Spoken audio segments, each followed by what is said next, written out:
Derrière les paysages alpins, les montres de luxe et le chocolat fin se cache une autre image de la Suisse, celle que l'on ne voit pas dans les brochures touristiques, celle que l'on murmure dans les couloirs feutrés de Genève ou Zurich, celle que l'on cache derrière les vitrines en verre fumé des institutions bancaires. La Suisse n'a pas seulement été un havre de paix, elle a aussi été un sanctuaire pour l'ombre. Les banques suisses, longtemps perçues comme les plus sûres au monde, ont bâti leur réputation sur la discrétion absolue. Le secret bancaire n'était pas simplement une pratique, c'était une religion, un prince inviolable inscrit dans la loi, protégé à tout prix. Peu importait la provenance de l'argent, l'important c'était qu'il soit déposé en silence. Ce système a attiré l'élite mondiale. Des chefs d'État, des industriels, des célébrités, des familles royales, mais aussi des criminels, des dictateurs, des trafiquants. Ce que toutes ces personnes avaient en commun, le besoin de disparaître derrière un numéro de compte. Pendant longtemps, la Suisse était intouchable. Aucun gouvernement, aucune autorité étrangère ne pouvait forcer une banque suisse à divulguer le nom de ses clients. Des milliards dormaient tranquillement à l'abri des regards, parfois même à l'insu des gouvernements d'origine. Mais ce pouvoir absolu a fini par attirer l'attention. En 2008, le scandale UBS éclate. Les États-Unis accusent la banque de favoriser massivement l'évasion fiscale. Résultat, plus de 4000 noms sont révélés. Une brèche est ouverte. Le secret bancaire, jadis inébranlable, commence à se fissurer. Sous la pression du G20 et des grandes puissances, la Suisse est contrainte de céder. L'échange automatique d'informations fiscales devient la norme. Aujourd'hui, le secret bancaire, tel qu'il existait avant 2010, n'existe plus. Mais cela veut-il dire que les banques suisses ont abandonné leur zone grise?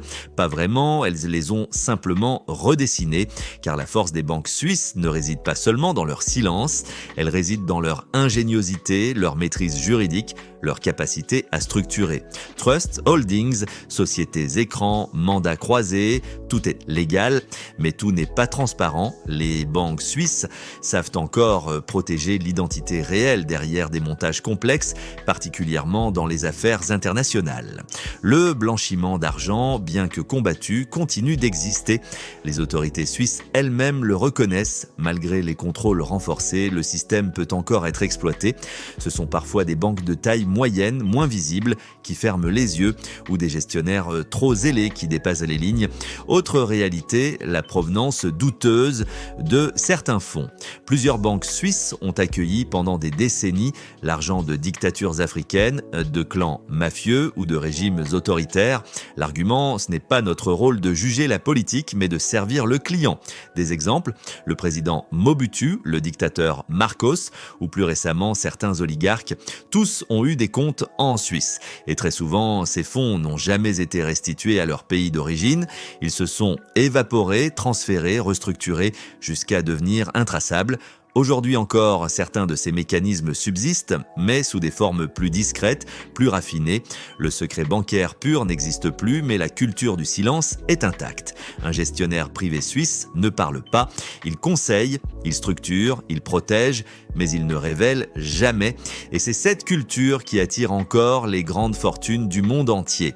Car au-delà de la fiscalité, au-delà de la performance des portefeuilles, ce que les clients recherchent, c'est une forme de sécurité morale, de loyauté institutionnelle que peu d'autres pays savent offrir avec autant d'élégance. Alors, les banques suisses sont-elles encore des zones d'ombre?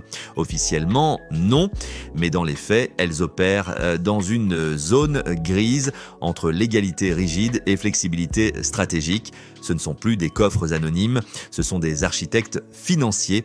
Et tant que les ultra-riches chercheront à protéger, diversifier et sécuriser leur capital, la Suisse restera dans le jeu. Merci d'avoir suivi cette vidéo sur Prestige et Luxe.